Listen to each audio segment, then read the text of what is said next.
Assalamualaikum warahmatullahi wabarakatuh. Perkenalkan, nama saya Nikmah Nurwahida Simarmata. Saya perwakilan dari kelompok 6. Di sini kami akan menjelaskan tentang akhlak terhadap diri sendiri. Sebelumnya, izinkan saya memperkenalkan anggota saya. Yang pertama, Aulia Safira. Yang kedua, Safira Nur Azizah. Yang ketiga, Makfiro Nur Wahyu. Dan yang keempat, ada Najwa Meita Salsabila. Di sini kami akan menjelaskan tentang sidik, amanah, istiqomah, ifah, sajaah, mujahadah, tawadu, malu, sabar, dan pemaaf. Pada pembahasan pertama, saya akan menjelaskan tentang sidik. Sidik atau asidku artinya benar atau jujur. Lawan dari kata dusta atau bohong, yaitu al-kazib. Muslim selalu dituntut untuk benar dalam perkataan maupun perbuatan. Antara hati dan perbuatan harus sama, tidak boleh ada perbedaan, apalagi antara perkataan dan perbuatan. Rasulullah SAW memerintahkan untuk setiap muslim selalu berkata jujur, karena dapat membawa kepada kebaikan dan mengantarkan kita ke surga. Ada 5 bentuk sidik, yaitu bentuk benar dalam perkataan atau sidik al-hadis. Bentuk kejujuran dalam perkataan adalah setiap muslim selalu berkata dengan benar dan sesuai dengan apa yang dia katakan. Lalu yang kedua ada sidik al-muamalah atau sidik benar dalam pergaulan. Sidik al-mu'alah adalah bentuk kejujuran dalam bermuamalah dengan benar, tidak menipu, tidak hianat, dan tidak memalsu sekalipun kepada non-muslim. Orang yang memiliki sifat sidik dalam bermuamalah selalu jauh dari sifat sombong dan ria. Dia akan selalu bersikap benar dengan siapapun tanpa memandang kekayaan, kekuasaan, atau status lainnya. Yang ketiga ada sidik al-azam atau benar dalam kemauan. Setiap ingin memutuskan sesuatu, seorang muslim harus mempertimbangkan dan menilai terlebih dahulu apa yang dilakukannya benar atau bermanfaat. Apabila yakin, benar, dan bermanfaat, dia harus melakukannya dengan yakin, tidak terpengaruh terhadap orang lain, dan tidak menghiraukan komentar orang lain. Tetapi bukan berarti dia mengabaikan kritik, asal kritik itu argumentatif dan konstruktif, dia boleh mendengarkannya. Lalu yang keempat adalah sidik al-wa'ad atau benar dalam berjanji. Benar dalam melakukan janji, seorang muslim harus menepati janjinya sekalipun dengan musuh maupun dengan anak kecil. Allah Subhanahu wa Ta'ala menyukai orang-orang yang menepati janji. Yang kelima ada sid al-hal atau benar dalam kenyataan. Benar kenyataan adalah seorang muslim menampilkan diri seperti keadaan yang sebenarnya. Dia tidak berbohong, tidak memakai pakaian palsu, tidak mencari nama, tidak pula mengada-ngada. Lawan kata dari sifat sidik adalah al-kazim atau kebohongan. Kebohongan adalah sifat yang tercela. Rasulullah SAW menyatakan seorang muslim tidak mungkin jadi pembohong. Seorang muslim harus menjauhi segala macam bentuk kebohongan, baik dalam bentuk pengkhianatan, ingkar janji, kesaksian palsu, maupun gunjingan lainnya. Berikut adalah bentuk-bentuk kebohongan. Yang pertama adalah khianat. Khianat adalah sifat jelek bohong yang dimiliki seseorang dan langsung menimpa orang lain. Allah Subhanahu wa Ta'ala melarang orang-orang yang beriman berkhianat apalagi kepada Allah dan Rasul-Nya. Yang kedua, ingkar janji. Sifat ingkar janji adalah sifat yang dimiliki oleh orang kepribadian lemah. Sifat ini menghilangkan kasih sayang dan mendatangkan kemudaratan. Ingkar janji menyebabkan waktu seseorang terbuang sia-sia dan memberikan harapan palsu kepada orang tersebut. Oleh karena itu, Rasulullah SAW memasukkan ingkar janji sebagai salah satu sifat orang yang munafik. Yang ketiga adalah kesaksian palsu. Kesaksian palsu adalah sifat kebohongan yang mendatangkan kemudaratan besar terhadap masyarakat. Orang yang tidak bersalah bisa dijatuhi hukuman yang berat hanya karena kesaksian palsu seseorang. Oleh karena itu, kesaksian palsu termasuk salah satu dosa besar. Yang keempat adalah fitnah. Fitnah adalah sifat yang ingin menjatuhkan nama baik seseorang. Fitnah mendatangkan mudarat besar bagi masyarakat. Oleh sebab itu, Allah memerintahkan kepada orang-orang yang beriman untuk tabayun atau menyelidiki kebenaran suatu berita sebelum mempercayai berita yang disampaikan oleh orang fasik, karena kita tidak tahu bahwa berita tersebut bisa jadi mendatangkan kerugian besar bagi orang lain. Yang kelima adalah gunjing. Gunjing adalah sifat pelaku yang memiliki jiwa yang sakit. Tidak ada yang menjadi keinginannya kecuali melihat seseorang bertengkar dan bermusuhan. Allah memberikan perumpamaan yang menggunjingkan orang lain seperti orang yang memakan daging bangkai saudaranya sendiri. Pembahasan kedua adalah tentang amanah. Amanah artinya dapat dipercaya. Amanah seakar dengan kata iman.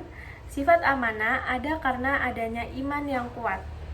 Semakin tipis keimanan seseorang, maka akan semakin pudar pula sifat amanahnya.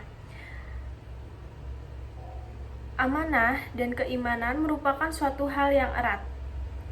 Amanah dalam pengertian sempitnya adalah memelihara atau menitip dan mengembalikan kepada orang lain.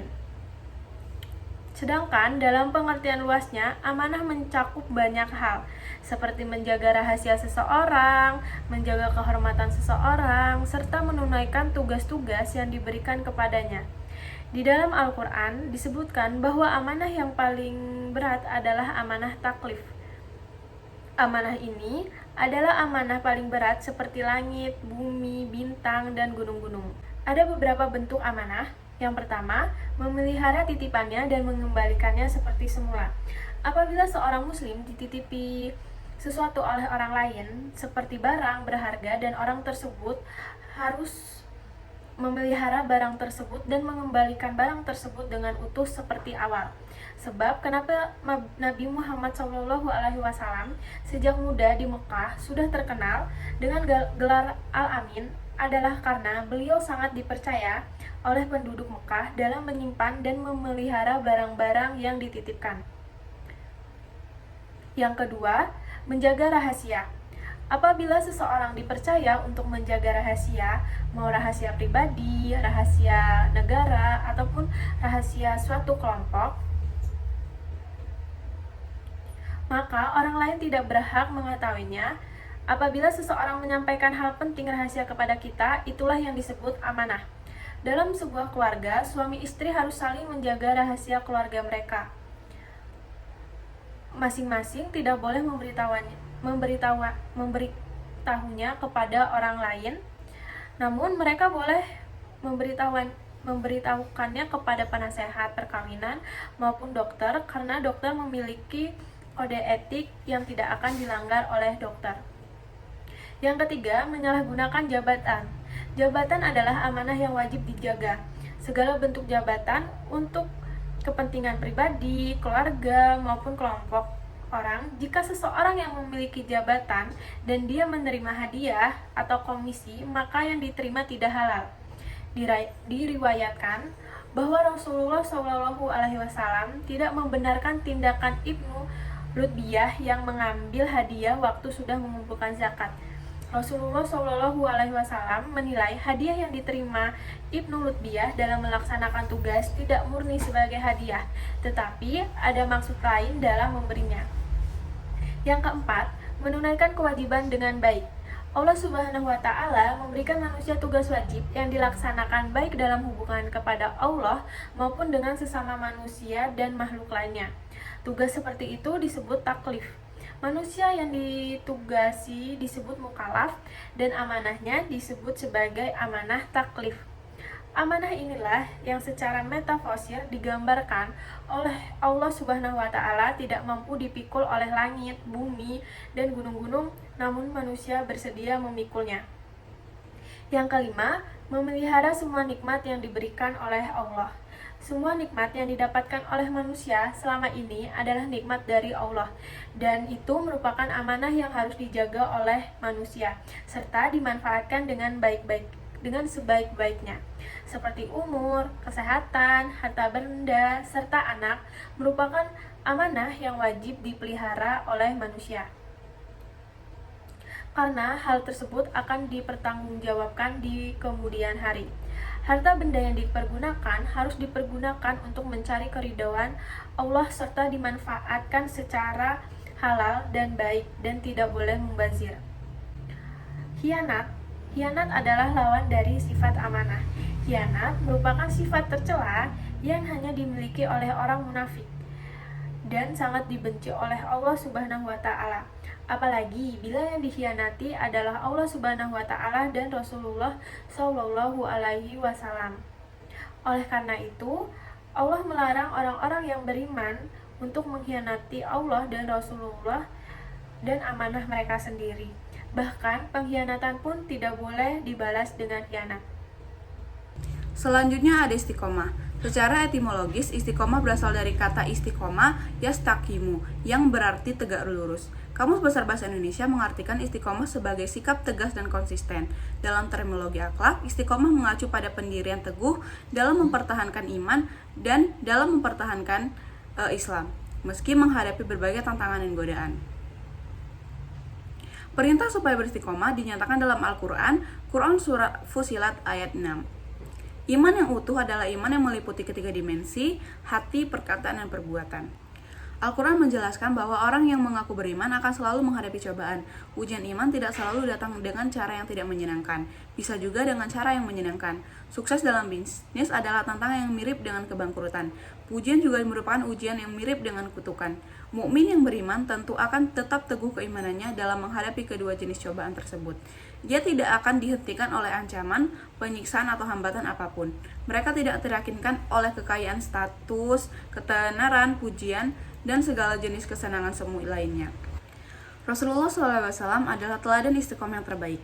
Sekalipun disiksa, diancam, dituduh, atau dibujuk, dia tidak pernah tersesat dari jalan Allah. Rasulullah SAW dengan tegas mengatakan, bahkan jika saya meninggalkan misi saya tidak akan meninggalkannya. Biarkan Tuhan membuktikan bahwa kemenangan ada di tanganku atau aku binasa karenanya. Pada Quran Surah Fussilat ayat 30-32 menjelaskan bahwa orang beristiqomah dijauhkan dari emosi negatif seperti ketakutan, kesedihan oleh Tuhan. Ia tidak takut akan masa depan dan tidak sedih dengan kejadian di masa lalu. Ia mampu mengendalikan perasaan sedihnya akibat musibah yang menimpanya dan tidak terbawa arus kesedihan. Dan meskipun dia mengalami kegagalan di masa lalu, dia tidak pernah takut dan atau khawatir dengan kehidupannya di masa depan. Demikian, sikap istiqomah memang sangat dibutuhkan dalam kehidupan kita. Karena tanpa sikap yang seperti ini, seorang akan cepat berputus asa dan cepat lupa diri, dan mudah terombang-ambing oleh berbagai macam arus. Orang yang tidak beristiqomah ibarat baling-baling di atas bukit yang berputar-putar menurut arah angin yang berembus. Selanjutnya ada ifah. Secara etimologis, ifah merupakan bentuk masdar dari afa yaifu aifah, yang artinya menjauhkan diri dari sesuatu yang tidak baik. Dan itu juga berarti kesucian tubuh. Secara terminologi, ifah artinya menjaga kehormatan seseorang dari segala sesuatu yang dapat mencemarkan, merugikan, atau merusaknya. Nilai dan otoritas seseorang dibentuk oleh kehormatan, bukan oleh kekayaan, status, atau penampilannya.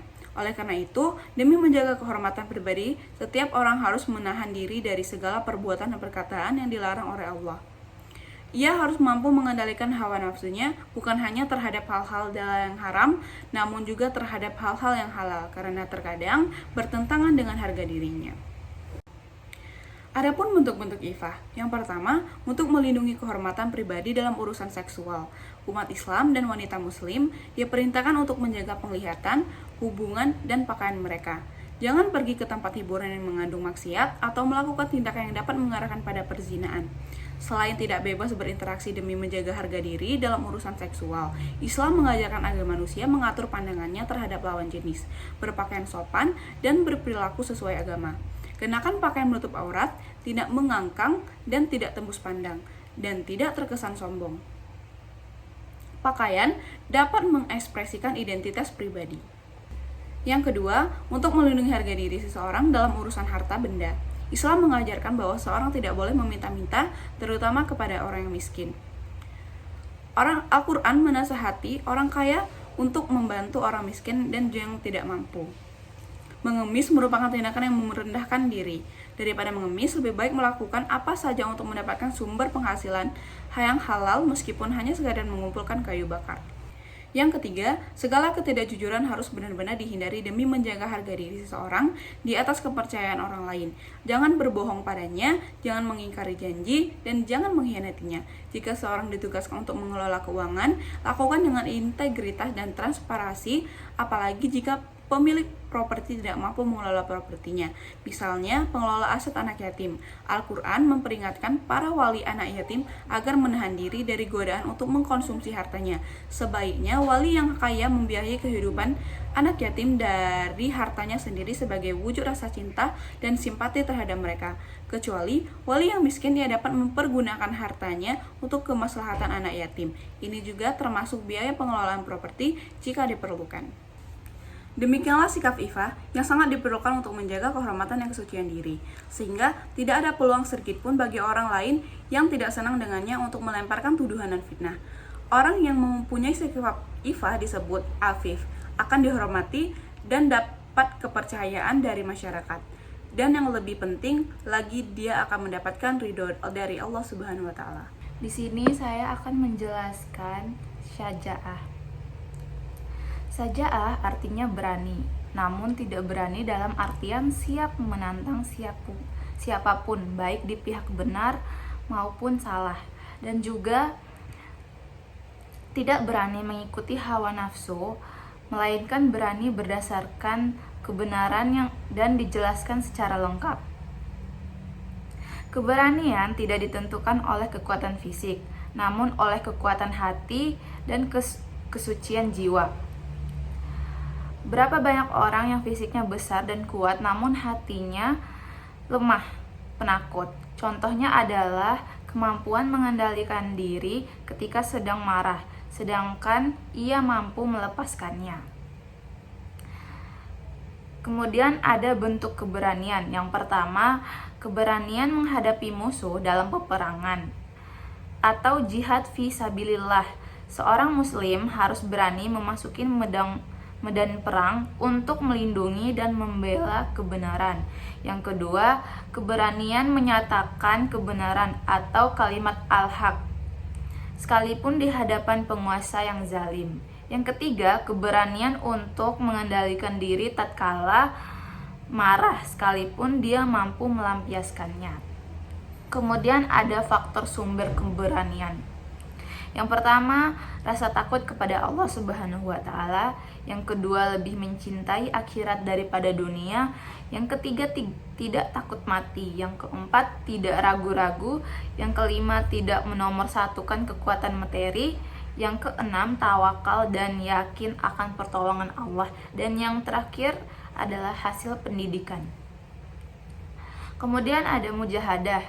Istilah mujahadah berasal dari kata zahada yuzahidu, mujahada zihad, yang berarti mempunyai segala kemampuan atau bazlu al-wus. Dalam konteks akhlak, mujahadah berarti memiliki segala kemampuan untuk menghilangkan segala sesuatu yang menghalangi pendekatan kepada Allah Subhanahu wa taala, baik hambatan internal maupun eksternal. Mengatasi dan melawan segala hambatan atau internal dan eksternal tersebut memerlukan kemauan yang kuat dan perjuangan yang sungguh-sungguh. Pertarungan sesungguhnya disebut mujahadah.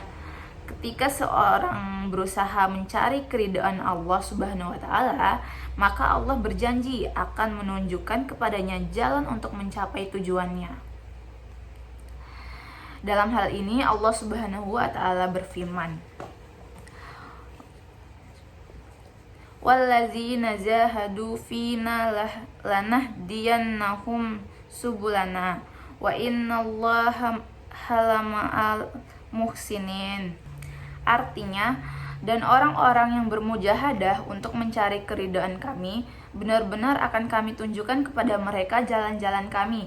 Dan sesungguhnya Allah benar-benar beserta orang-orang yang berbuat baik. Quran Surah Al-Ankabut ayat 69. Kemudian ada objek mujahadah. Yang pertama, jiwa yang selalu mendorong seseorang untuk melakukan kedurhakaan atau dalam istilah Al-Quran fuzur. Yang kedua, nafsu yang tidak terkendali. Yang ketiga, setan yang selalu menggoda umat manusia untuk menuruti hawa nafsunya. Yang keempat, kecintaan berlebihan terhadap dunia. Yang kelima, orang-orang kafir dan munafik yang tidak pernah berpuas hati. 6. Para perilaku kemaksiatan dan kemunkaran. Kemudian ada cara mujahadah. Umumnya ada 3 cara mujahadah. Yang pertama, sebagai landasan teori secara serius mengupayakan 1. Memahami hakikat jiwa dan bagaimana kebaikan dan kejahatan mempengaruhi kesucian jiwa. Yang kedua, menyadari bahwa nafsu bisa dikendalikan dengan baik. Dan yang ketiga, sadar dan selalu ingat bahwa setan tidak henti-hentinya menjerat umat manusia dengan segala cara. Yang keempat, menyadari bahwa segala kenikmatan hidup di dunia tidak berarti apa-apa jika dibandingkan dengan kenikmatan yang dapat diperoleh di surga. Yang kelima, menyadari bahwa mayoritas orang-orang kafir dan munafik tidak akan pernah tinggal diam ketika ada orang yang mengucapkan perkataan yang tidak sesuai dengan pendapat dan sikap hidupnya. Dan yang keenam, menyadari bahwa jika tidak dikendalikan, amoralitas dan kejahatan akan merusak masyarakat dan menghancurkan semua hal baik yang telah dibangun dengan susah payah.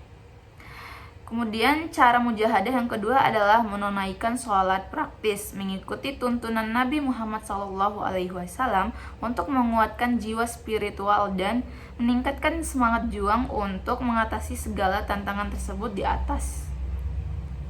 Dan yang ketiga, cara mujahadah untuk menghadapi hambatan dari luar adalah dengan jihad. Mulai dari jihad dengan harta benda, ilmu pengetahuan, tenaga, sampai kepada jihad dengan nyawa atau perang fisabilillah. Demikian, barang siapa yang bermujahadah pada jalan Allah Subhanahu wa taala, maka Allah akan memberikan hidayah kepadanya. Quran Surah Al-Ankabut ayat 69. Dan pada akhirnya, semua hasil dari mujahadah itu akan kembali untuk kebaikan dirinya sendiri. Sedangkan Allah Subhanahu wa taala tidak membutuhkan apapun dari makhluknya. Allah Subhanahu wa taala berfirman, "Wa man zahada fa innama yuzahidu li nafsihi. Innallaha laghaniyun 'anil alamin." Dan barang siapa yang bermujahadah, maka sesungguhnya mujahadahnya itu adalah untuk dirinya sendiri. Sesungguhnya Allah benar-benar maha kaya atau tidak memerlukan sesuatu dari semesta alam. Quran Surah Al-Ankabut ayat 6. Penjelasan selanjutnya akan disampaikan oleh saya terkait dengan tawadu. Secara bahasa, tawadu berarti adalah rendah hati. Secara istilahnya, tawadu dapat diartikan sebagai perilaku baik yang dimiliki oleh setiap individu untuk dapat selalu memuliakan orang lain, menghargai orang lain, mendahulukan orang lain, dan lain sebagainya. Lawan dari sifat tawadu adalah sombong atau bisa diartikan dengan takabur. Dalam Al-Quran, Allah menyampaikan dalam surah Al-Furqan ayat 63 mengenai tawadu tadi yang berbunyi, A'udzubillahi minasyaitonirrajim. Bismillahirrahmanirrahim. Wa ibadur rahmanil ladzina yamsuna 'alal ar hauna wa idza khatabahumul jahiluna qalu salama. Yang artinya, dan hamba-hamba Tuhan yang Maha Penyayang itu ialah orang-orang yang berjalan di atas muka bumi ini dengan rendah hati, dan apabila orang-orang jahil menyapa mereka, mereka mengucapkan kata-kata yang mengandung keselamatan. Bentuk-bentuk tawadu itu ada banyak. 4 diantaranya adalah yang pertama, tidak menonjolkan diri. Yang kedua adalah bersikap sopan. Yang ketiga adalah bergaul dengan siapa saja. Dan yang terakhir adalah tidak menggunakan barang mewah untuk memperlihatkan kesombongan. Allah sangat tidak menyukai orang-orang yang menyombongkan diri. Dalam sebuah hadis Dalam sebuah hadis, Rasulullah SAW menyampaikan, tidak akan masuk surga barang siapa yang dalam hatinya terdapat kesombongan walaupun hanya sebesar biji zarrah. Hadis riwayat Muslim. Penjelasan selanjutnya yaitu adalah tentang malu. Malu berasal dari bahasa Arab yaitu al-hayya yang berarti adalah hidup. Dalam Islam, malu dapat diartikan sebagai suatu sikap yang membentengi seseorang untuk dapat melakukan sesuatu atau hal yang kurang baik. Malu juga termasuk dari cabang iman. Dengan memiliki sikap malu, seseorang akan selalu berusaha untuk dapat mencegah sesuatu ataupun kerusakan dan juga keburukan yang terdapat dalam hatinya. Sikap-sikap malu itu terdapat menjadi 3. Yang pertama adalah malu kepada Allah, yang kedua itu adalah malu kepada diri sendiri, dan yang terakhir adalah malu kepada sesama manusia ataupun kepada orang lain. Rasulullah SAW bersabda mengenai malu ini yang berbunyi, Haddatsana Abdullah bin Yusuf qala akhbarana Malik bin Anas an ibni Syihab an Salim bin Abdullah an abihi anna Rasulullah sallallahu alaihi wasallam marra ala rajulin minal ansar wa huwa ya'idu akhahu fil haya.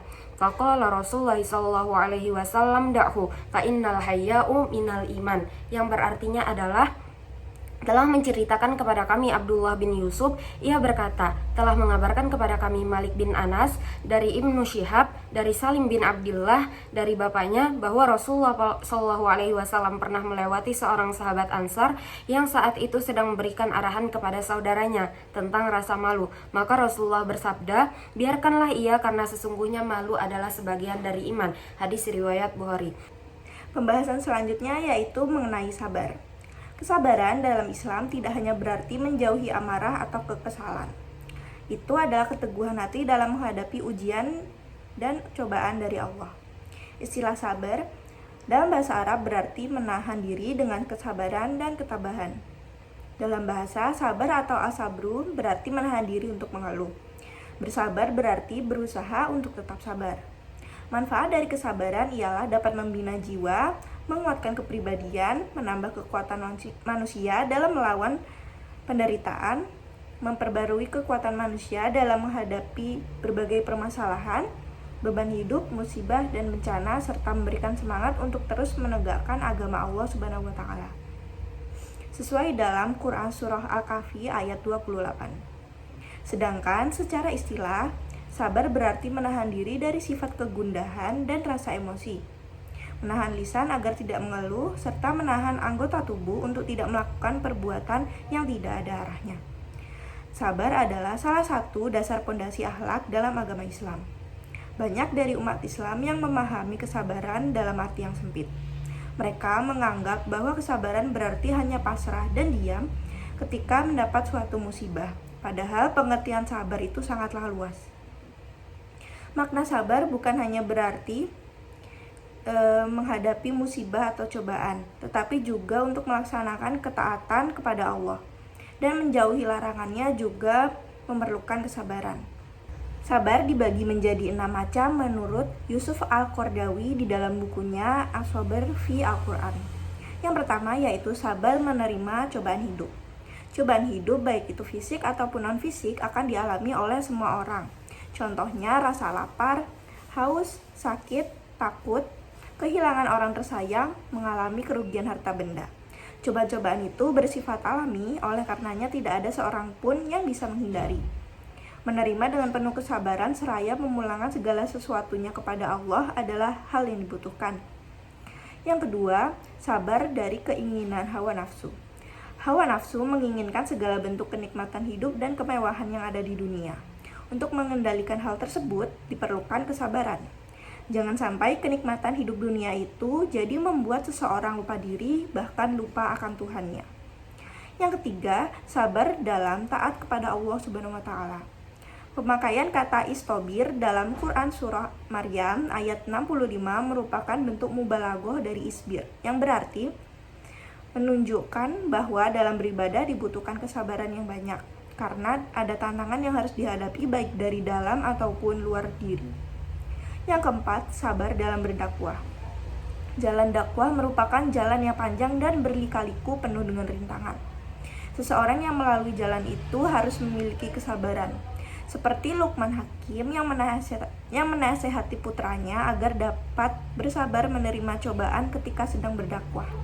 Hal tersebut ada di dalam Quran Surah Luqman ayat 17. Yang kelima, sabar dalam berperang. Dalam peperangan dibutuhkan kesabaran apalagi ketika musuh lebih banyak jumlahnya dan lebih kuat. Dalam terdesak sekalipun, prajurit Islam tidak boleh lari meninggalkan perang kecuali itu memang merupakan bagian dari siasat perang. Yang keenam, sabar dalam pergaulan. Dalam pergaulan sehari-hari dibutuhkan kesabaran agar tidak cepat marah atau memutuskan hubungan jika menemukan hal yang tidak disukai antar sesama manusia. Keutamaan sabar. Dalam Islam, sifat sabar menempati posisi istimewa. Al-Quran menghubungkan sifat sabar dengan bermacam-macam sifat mulia. Antara lain dihubungkan dengan keyakinan, Quran Surah As-Sajdah ayat 24, syukur, Quran Surah Ibrahim ayat 5, tawakal, Quran Surah An-Nahl ayat 41-42, dan takwa, Quran Surah Ali Imran ayat 15-17. Menghubungkan satu sifat dengan sifat mulia lainnya menunjukkan betapa istimewanya sifat itu. Allah dalam Quran Surah Al-Furqan ayat 75 menyatakan bahwa mereka akan mendapatkan balasan surga karena kesabarannya. Jazau adalah lawan dari sifat sabar. Al-jazau berarti gelisah, sedih, cemas, dan putus asa. Ketidaksabaran dengan segalanya adalah sifat yang tidak baik. Orang yang memiliki sifat ini ketika menghadapi hambatan dan kegagalan akan mudah goyah, berputus asa, dan mundur dari medan perjuangan. Sebaliknya, apabila mendapatkan keberhasilan juga cepat lupa diri. Lalu pembahasan selanjutnya yaitu pemaaf. Pemaaf merupakan kesediaan untuk memaafkan kesalahan orang lain tanpa ada rasa benci dan dendam. Dalam bahasa Arab, sifat pemaaf disebut dengan al-afu, yang secara etimologis berarti kelebihan atau yang berlebih. Seperti yang terdapat dalam Quran Surah Al-Baqarah ayat 219, yang artinya, dan mereka bertanya kepadamu apa yang mereka nafkahkan. Katakanlah, yang berlebih dari keperluan. Yang berlebih seharusnya diberikan agar keluar. Dari makna mengeluarkan yang berlebih itu, kata al-afu kemudian berkembang maknanya menjadi menghapus. Dalam konteks bahasa ini, memaafkan berarti menghapus luka atau bekas luka yang ada di dalam hati.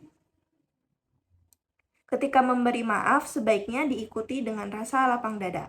Berlapang dada dalam bahasa Arab disebut asafu, yang dalam etimologis berarti lapang.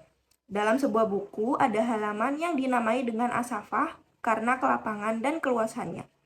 Dari sinilah asafu diartikan kelapangan dada. Menghapus kesalahan disebut dengan memaafkan, sedangkan berlapang dada adalah menukar lembaran yang salah menjadi baru, tidak ternodai dan tidak seperti halaman yang telah dihapus kesalahannya. Pemaaf adalah akhlak yang terpuji dan termasuk akhlak para nabi.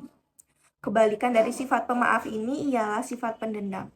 Jadi sudah sepantasnya kita sebagai umat Nabi Muhammad SAW memiliki sifat pemaaf seperti yang telah dicontohkan oleh beliau. Dendam adalah menahan rasa permusuhan di dalam hati dan menunggu kesempatan untuk membalasnya. Orang yang pendendam tidak mau memaafkan kesalahan orang lain meskipun orang tersebut sudah meminta maaf kepadanya. Baginya, tidak ada kata maaf sebelum dia memiliki kesempatan untuk membalaskan rasa sakit hatinya. Dia rela menunggu dan berusaha dengan susah payah hanya untuk dapat membalaskan rasa sakit hatinya. Sifat pendendam akan merusak diri sendiri, bahkan pergaulan dalam berinteraksi di lingkungan masyarakat. Energi akan terkuras hanya untuk bisa melampiaskan dendam. Mungkin cukup sekian presentasi dari kelompok kami. Kurang lebihnya mohon maaf. Wassalamualaikum warahmatullahi wabarakatuh.